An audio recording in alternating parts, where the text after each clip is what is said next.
ભીટારા ગામનું ઐતિહાસિક મંદિર ભવલેશ્વર મહાદેવ, એનો એક ઇતિહાસ છે મંદિરનો. એક મંદિરનો એવો ઇતિહાસ છે કે એક તો વર્ષો પુરાણું મંદિર છે અને મંદિર વિશે આપણે થોડીક માહિતી લેશું.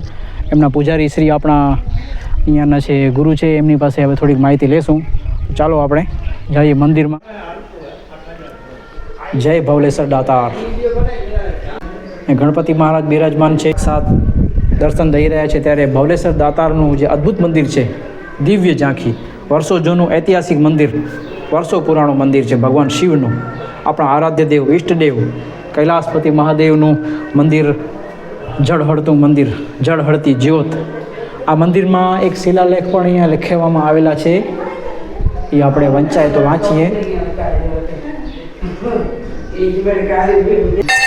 રાજગોર મહિધરજીએ મંદિર પૂરું મંદિરના શિલાલેખના આધારે કરવામાં આવ્યું છે. આ શિલાલેખ અહીંયા લખેલું છે.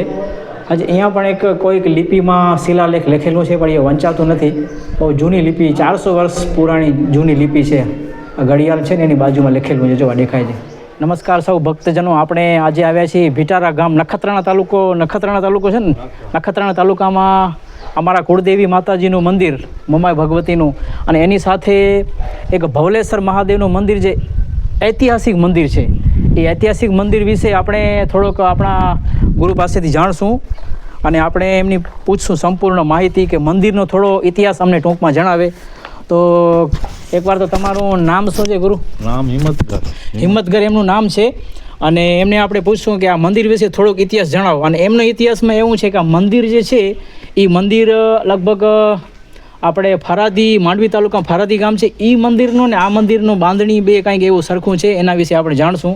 તો થોડોક મંદિર વિશે અમે કહો કે આ મંદિર કેવી રીતે બનેલું છે ને કેટલો જૂનો છે, એના વિશે થોડોક અમને બતાવો. મંદિર તો બહુ જૂનો છે, પ્રાચીન મંદિર છે, ચેતન મૂર્તિઓ છે બધી, અને 400 વર્ષથી ઉપર.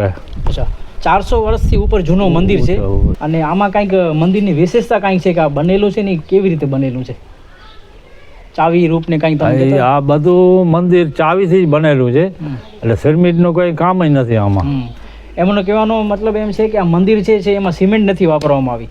અને જે જૂના અંગ્રેજોના વખતમાં જે પુલ ચાવીવાળા બનાવતા ને, એ મંદિર પણ ચાવીવાળું બનેલું છે. એટલે 400 વર્ષ જૂનું મંદિર છે. આ મંદિરની આજુબાજુમાં પણ કેટલા સતી સુરાના પણ મંદિર છે બાજુમાં. સતી સુરા એ હું તમને બતાવીશ. અને આ નદી પણ બાજુમાં આવેલી, નદીના એકદમ કિનારા ઉપર મંદિર આવેલું છે. નદી કિનારે. આ નદીનું કઈ નદી છે? નદી આ કંકાવટી નદી છે. કંકાવટી નદી છે. અને ચોમાસામાં એકવાર એવું પણ જાણવા મળેલું છે, એકદમ બહુ ભયંકર વરસાદ થયેલો, ત્યારે એમના જે પાણી છે મોટી નદી અહીંયા સુધી પહોંચી આવેલા. અને અહીંયા ભવલેશ્વર મંદિરનો આ જે પગથિયા છે અહીંયા સુધી પહોંચી અને પાછા અહીંયાથી એમને પ્રાર્થના કરવામાં આવી ત્યારે નદી પાછી પડી હતી. નહીં તો આ બહુ જ નુકસાન થાય એવો ભવલેશ્વર દાદાનું એક આમ જેને કહીને ચમત્કારિક મંદિર છે, આવેલું છે અહીંયા ભીટારા ગામ મધ્યે.